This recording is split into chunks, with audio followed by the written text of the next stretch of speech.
뉴진스 한이가 일본 도쿄돔 공연 중 부른 푸른 산호초가 꽤나 논란을 불러 일으키고 있다.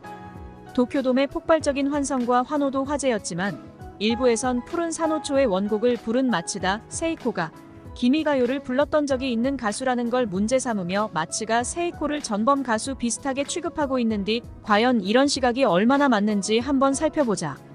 우선 마츠다 세이코는 80년대 J-팝의 전성기 시절 마츠바라 미카와 함께 일본을 대표하는 가수였다. 당시 일본은 최대의 경제 호황을 누리며 도쿄 고급 맨션이 한 평에 10억을 호가하고 도쿄를 팔면 미국 국토를 2번 살 수 있다고 할 정도로 엄청난 부동산 버블을 일으키고 있었다. 소니, 파나소닉, 도요타, 미쓰비스, 혼다, 지금의 현대, 삼성을 능가하는 기업들이 일본에 10개가 넘었으며 세계 명품을 싹쓸이하고 있었고 젊은 여성들은 결혼하기 위해선 최소 열쇠 3개, 아파트, 자동차, 세컨하우스까지를 가지고 있어야 결혼해주겠다며 나라 전체가 주제를 모르는 허영과 거품에 취해 들썩이고 있었다. 바로 이러한 분위기를 대표하는 가수가 바로 마츠다 세이코이다. 당시 미국의 AOR, 퓨전 재즈, 보사노바 등의 요소를 합쳐 만들어진 부드럽고 세련되면서도 리듬값 있는 팝이 일본에서 유행했었는데 마치 당시 잘나가던 일본 경제 모냥 세련되고 밝으면서도 비트 있는 리듬감이 강점이었다. 이러한 음악적인 세련미를 갖춘 J-팝의 대표주자로 활약하던 게 바로 세이코와 마츠바라 미카였다.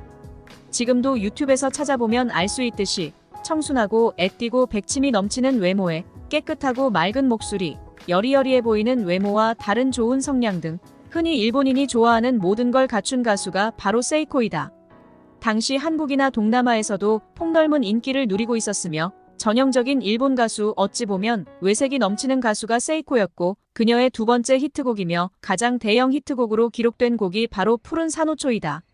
바로 이러한 이유 때문에 일본 시장을 공략하고 싶은 뉴진스가 애띠고 청순한 외모의 허니를 내세우고 80년대 일본풍의 소녀 감성을 자극하는 헤어스타일, 코디, 손동작, 노래 스타일, 춤까지 모든 면에서 일본인들의 감성에 딱 맞춘 쇼케이스 무대가 바로 도쿄돔을 들끓게 한 푸른 산호초였다. 일본인들에게 아이러니하게도 밝고 희망찬 미래가 아닌 과거의 향수를 상기시켜주는 게 고기 세이코의 푸른 산호초란 뜻이다. 이런 이유로 이를 들은 일본인들이 과거의 영광을 상기하며 감동하고 환호할 수밖에 없는 이유이다. 사실 뉴진스의 새 앨범의 곡이나 뮤직비디오 등을 보면 뭐여 이거 뭐 80년대요? 할 정도로 소녀 감성 돋고 캐 유치하기 짝이 없다. 세련되고 미국과 유럽 스타일인 BTS나 블랙핑크와는 완연히 다른 스타일이다. 기본적으로 이건 뉴진스가 일단 일본 시장에 안착해서 엔화로 지갑을 두둑히 채운 후 이러한 한정적인 자금원을 바탕으로 세계 시장을 노려보겠다는 전략임을 알 수 있다. 그런 이유로 이번 일본 공연에 철저히 일본인들의 취향에 맞춘 모든 걸 준비한 것이고 사실 카라보와 조용필 등등 일본에 진출한 모든 한국 가수들이 예외 없이 일본어로 노래를 부르며 일본인들의 취향에 어필하기 위해 최선을 다한 게 사실이다.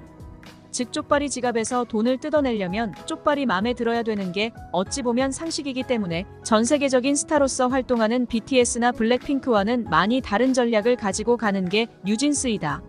즉 일본의 대표 가수인 마츠다 세이코의 곡을 부른 건 어찌 보면 영리한 마케팅의 일환이며 또 세이코 역시 특별히 정치적 발언이나 행동을 하진 않았어도 워낙 일본색도 강하고 당연히 당대 최고 가수였으니 기미가요를 불렀을 수도 있고 그렇기에 세이코의 곡을 불렀다는 게 뉴진스의 오점이나 비난받을 일을 아니라고 본다.